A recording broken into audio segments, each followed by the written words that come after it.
Hey there, my name is Bill Hawthorn. You and I may or may not have met yet, but I've been a creative real estate investor for 21 plus years and have done hundreds of transactions myself and about that many with my coaching clients. And today I wanted to take a few minutes and actually kind of clear up what is a real estate investor. I've had some people ask me like, what does that mean? So I thought I would make a video. The way I'm going to do this is I actually did a seminar some time back, and in the seminar there was about, I think it's I can't see the screen here. It's about 5 or 6 minutes or 8-minute video or clip that I took out of that seminar that actually talks about the definition of a creative real estate investor. So I'm going to flip over to that video right now, and then when I'm all done with that clip, I'll come back to you and we'll finish up, okay? So enjoy the video, and it's got a lot of terms and stuff in it that I clear up, but I think you'll really enjoy it. All right, here we go. You don't want to use the word, I'm a real estate investor. I prefer you use, I'm a professional home buyer. It's much better, much less intrusive. It doesn't set you up right off the bat so that they think that you're going to try to rob their house. Okay, and after I show you what I'm going to show you tonight, you will see that that's a much better word. Now, here's what happens. You have to understand, before you can be a creative real estate investor, you have to understand the power of leveraging and how powerful what I'm going to talk to you about tonight actually is. Okay, so the definition of leverage or leveraging is, you ready? Yeah? Am I okay? If I go off like on something you don't understand, let me know, because you're here to get something.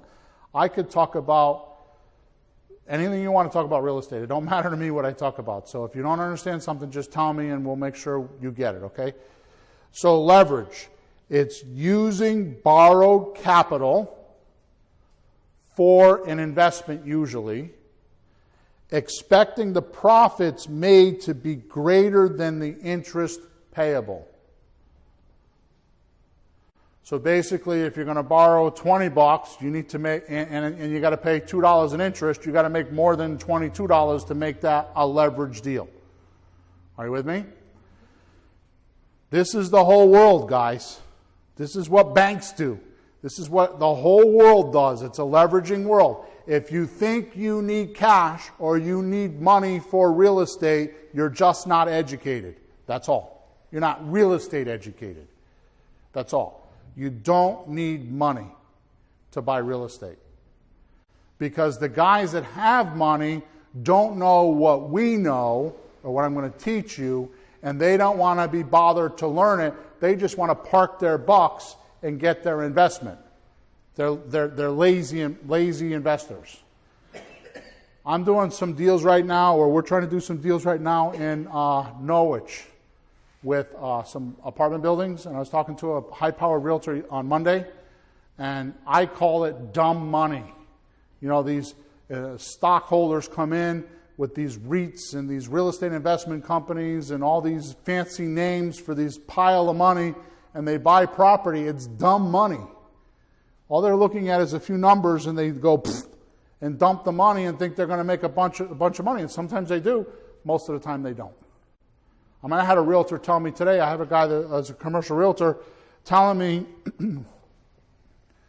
I'm off topic here, but he's telling me this story, right?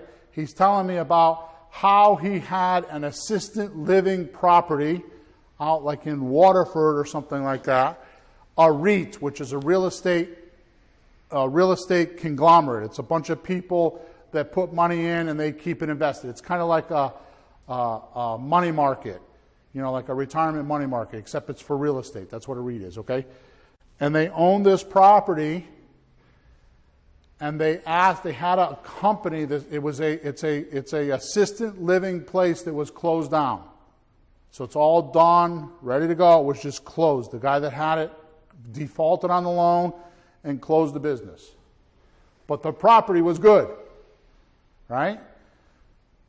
He had this company that was nationwide, owned 26 of these type of facilities and other places. 2 that are in Connecticut. Okay? They actually had one 2 or 3 towns over that was already licensed. And they wanted to move that one to this location. So they're already licensed. So that's like a gold mine in itself, to have somebody that wants to be in that town, already licensed, and already understand the business, and had the money behind them. They wanted to pay, they wanted to pay $500,000 for this property, right? Or that the REIT was asking $500,000. Okay? This company came to them and said, we want to pay $2 million, but we want you to do owner financing for 5 years. You know what the REIT said? Nope. We don't finance. You have to pay cash. So, see what I'm saying? So that's an example of what that's dumb money. That's dumb money.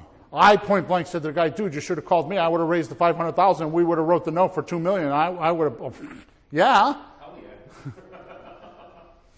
I'll find that money. You know what I mean? But just that's my example. When I say dumb money, stuff like that happens all the time. Because honestly, it's a 25-year-old girl that was running this from California, running this section of the REIT. She just didn't get it. And she didn't have enough whatever to pass it on to the right people. And I'm sure the guys that were managing, the real guys, the money guys, didn't even know this was going on. Anyways, he goes on to tell the story to find out that by the time they sold the property, they sold it for like $270,000 because they were just being stupid. So they had $2 million. And the guy wanted to put $1 million into it. They had all the money because they own 26 facilities, and that's what they do.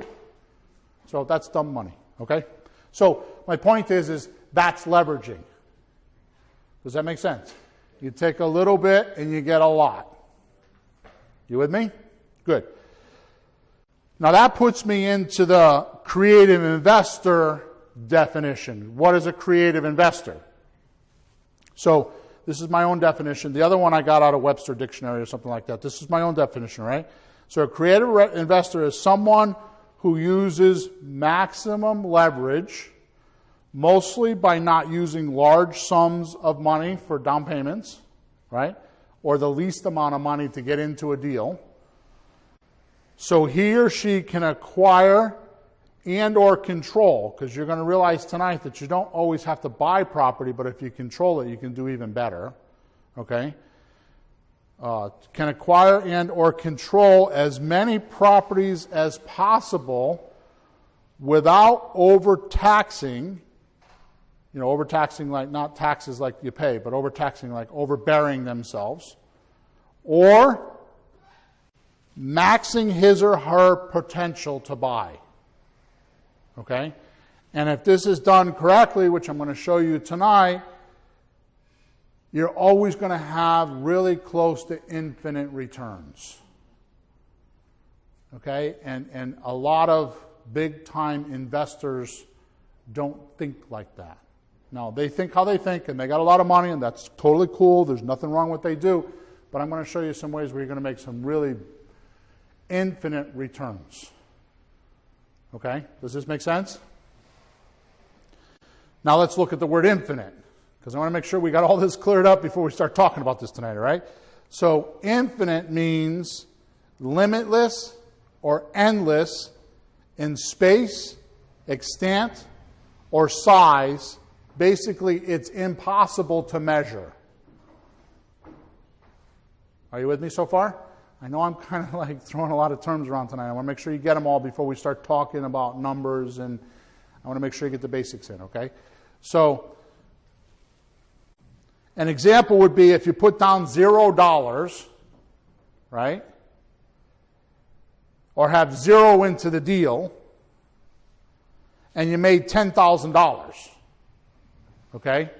If I divide the zero into $10,000 profit, what's it going to show up like on the calculator? Infinity. It's infinity. Right? I used to hustle cars back in the day. I used to buy and sell 75 cars a month, wholesale, which meant that I bought from a dealer and I sold to a dealer. When I bought from the dealer, he wanted the most amount of